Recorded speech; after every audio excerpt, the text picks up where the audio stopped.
Nauwi naman sa trahedyang masaya sanang piknik ng mga empleyado ng isang bakery sa Mountain Province. Ang dalawa kasing mga empleyado nalunod matapos maligo sa Agcuyo River sa Sitio Fengar, Barangay Samuki sa Bontoc, Mountain Province noong Lunes, June 29.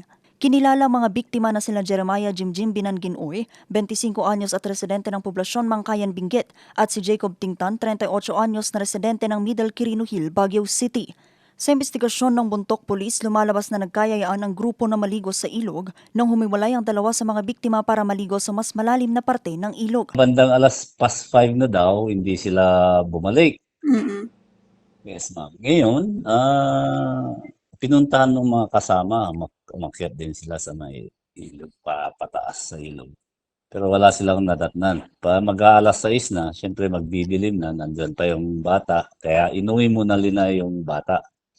Tapos binalikan sila, ma'am. Bandang alas 7:30 naman ng gabi, iniulat ng kanilang employer ang insidente sa Bontoc Municipal Police Station na agad namang naglunsad ng search and retrieval operation. Pasado alas 10 naman ng umaga kahapon June 30 nang makita ng isa sa mga katrabaho ang labi ng dalawa na nakalutang na sa ilog.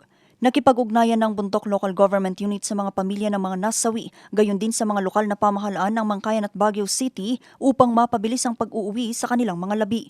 Yung nga naghanap, nakita yung tsinelas, tapos sabi nila, nandito lang sila sa taas, upstream. Pero nung nandun sila sa may medyo pusong na tinatawag namin, may naipon na tubig na medyo mataas konti lang pa. Parang may tao dun, sabi nila. Ngayon, tinignan nga, ayun na nga, nandun silang dalawa. Diyos ay nailangitan, na masos ng saya kang kalutaan, nangikwas na nangili ugali, siyang pa isusulutin. Samantala, isinagawa naman ang palanga kaob si uminuman, isang tradisyonal na ritual ng mga taga-Bontoc para sa paglilinis at proteksyon ng mga search and rescue responders matapos ang mga trahedya tulad ng pagkalunod at aksidente. Sa kalsada, Vanessa Bugtong, RNG News.